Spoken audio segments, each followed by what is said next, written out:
अपनी जान की दुश्मन को हम अपनी जान की दुश्मन को अपनी जान कहते हैं। वाह, मोहब्बत की इसी मिट्टी को हिंदुस्तान कहते हैं।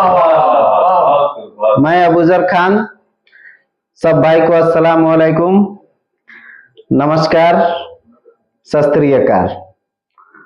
मैं कहना चाहता हूं कि लोग पूछते हैं मजलिसुल इत्तेहादिल मुस्लिमीन ही क्यों, तो मैं बताना चाहता हूं कि सबका वादा झूठा है, सबने हमको लूटा है।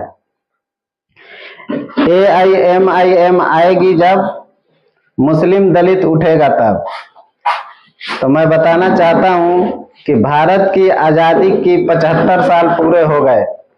पूरे भारत 75वां जश्न आज़ादी मना रहा है, लेकिन बिहार के मुस्लिम दलित अपने बुरे हाल पर रो रहे हैं। इन 75 वर्षों में कोई ऐसी राजनीतिक पार्टी नहीं जिसको अकालियत, दलितों और पिछड़ों के विकास के कोई ठोस काम किया है।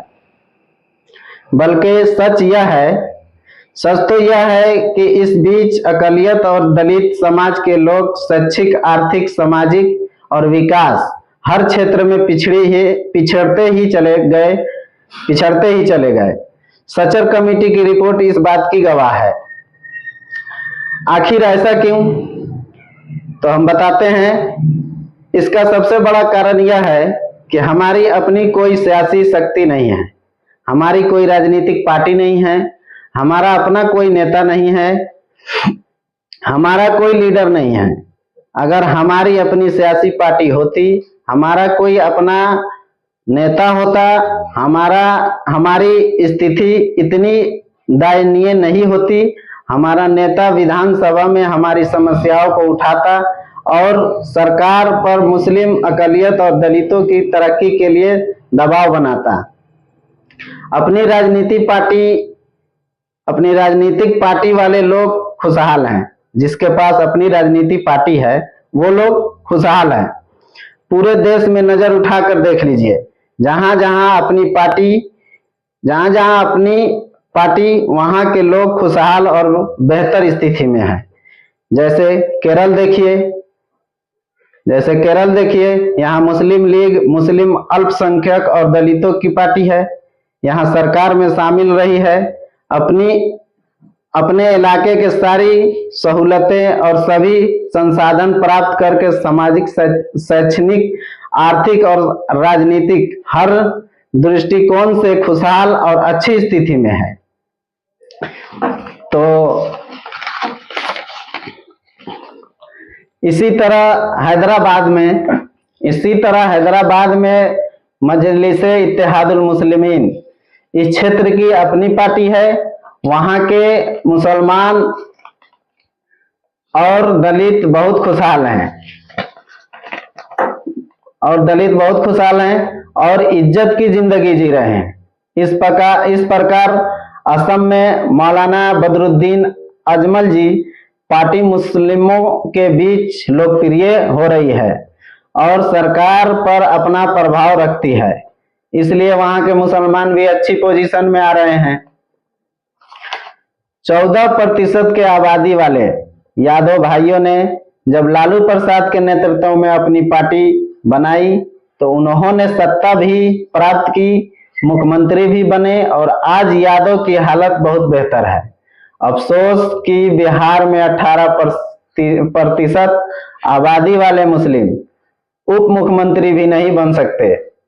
वे MOI के नाम पर केवल झंडा बर्बादी ही करते रह गए। केवल 3.5% कुर्मी भाई एकजुट होकर नीतीश कुमार को मुख्यमंत्री बनाए हुए हैं। यूपी के मायावती ने दलितों की पार्टी बनाई और सत्ता प्राप्त करके मुख्यमंत्री भी बनी और आज भी शान से है। यूपी में ही मुलायम सिंह यादव और अखिलेश यादव ने अपनी जाति के समर्थन से सरकार बनाई और मुख्यमंत्री अपने आज उनकी जाति में बहुत तरक्की की है। जीतन राम मांझी, रामविलास पासवान और चिराग पासवान ने अपनी जाति की पार्टी बनाई और सरकार में बराबरी की साझेदारी बने हुए हैं। उनकी जाति में भी बड़ी तरक्की की। हमारे पास केवल एक ही रास्ता है, हमारे पास केवल एक ही रास्ता है, अपना वोट, अपना पार्टी, अपना नेता। जो अपना हिस्सा पाना है तो अपनी क़यादत लाना है। AIMIM को लाना है, मुस्लिम दलित को उठाना है। हमारे नेता का कहना है, बहुत हुई हसिया बरदारी, बहुत हुई हसिया बरदारी, अब तो लेंगे हिस्सेदारी। इसलिए अब AIM के साथ में आए, पिछड़ों को इंसाफ दिलाएं। वाह वाह।